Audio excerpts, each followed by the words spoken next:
4 long years ago, I excitedly played Mafia 3, but I hated it. I got halfway through the game and then gave up on it.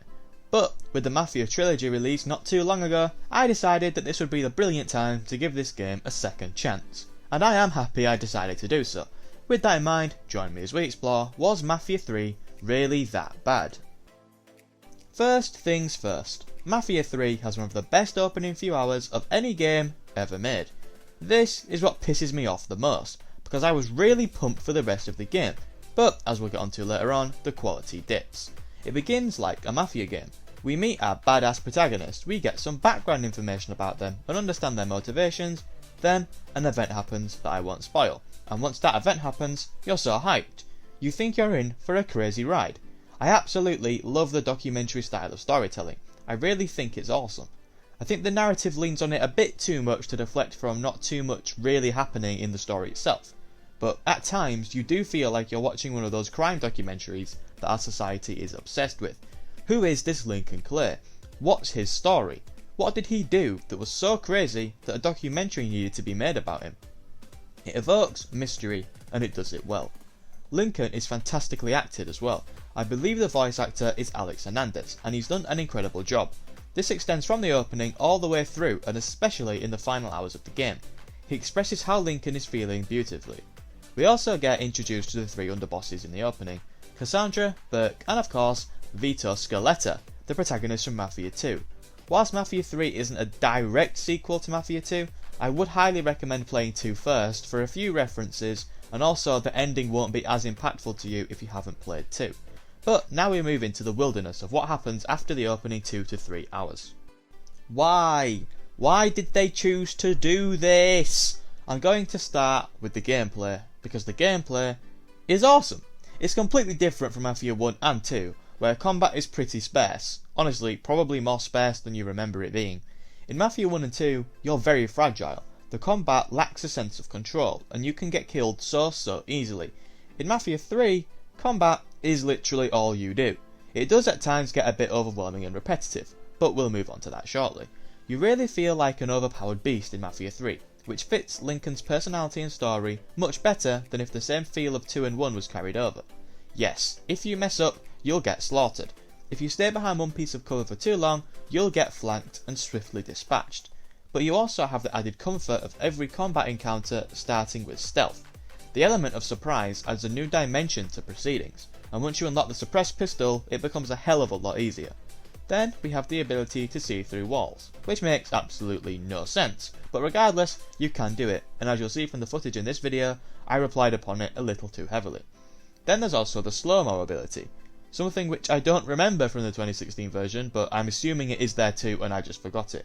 Similarly to how Red Dead Redemption uses Deadeye, Mafia's slow-mo is added to mask the inaccurate shooting and try to disguise that the shooting itself isn't all that great. But what is great is the satisfaction of clearing an area. The way enemies flop over and jolt backwards when you place a bullet confidently through their skull is incredible. It's the little things like that that Hangar 13 really nailed, and that carries over to Mafia Definitive Edition if you're interested. However, it's the big thing that Mafia 3 gets horrifically wrong. Great combat is fine. I'm now going to draw your attention to another game with amazing combat. In fact, a game with combat much better than this, and that's Doom Eternal.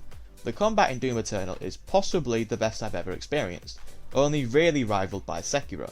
But what Sekiro and Doom Eternal have that Mafia 3 doesn't is a competent mission structure. The mission structure in the opening is brilliant. There's variety. That's all I really want, really. That's the bare minimum I ask for, just a little bit of variety. The bulk of this game's content consists of you completing repetitive encounters that would be side missions in any other game, apart from maybe a Ubisoft game. This game feels a lot like a Ubisoft game and not a Mafia game. You pull up to an area, interrogate a random NPC, drive to new location, kill target, destroy some boxes, rinse and repeat for 15 hours. After you spend enough time doing this nonsense, you unlock an actual main mission, which, you know, they're great.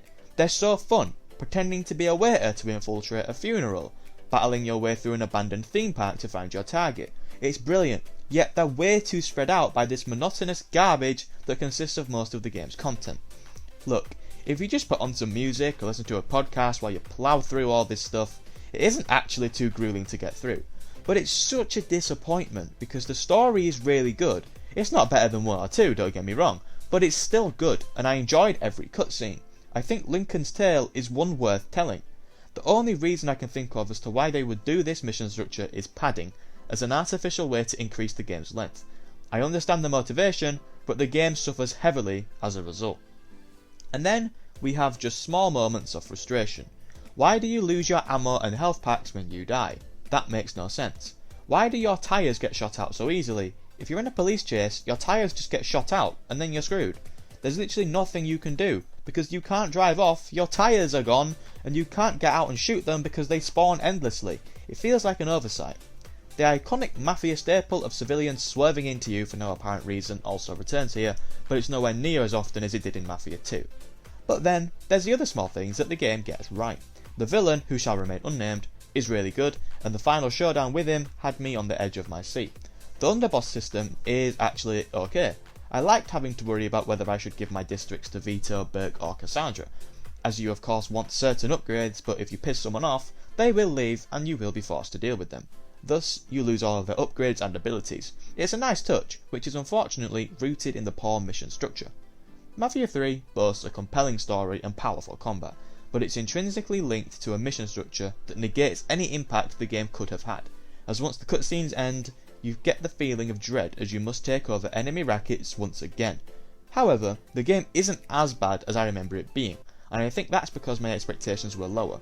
Upon release, I wanted more, but if you can accept what Mafia 3 is beforehand, then you can definitely have a good time with it, and Lincoln's story is one that I do recommend you experience, and that is why Mafia 3 isn't really that bad. Thank you for making it to the end of the video.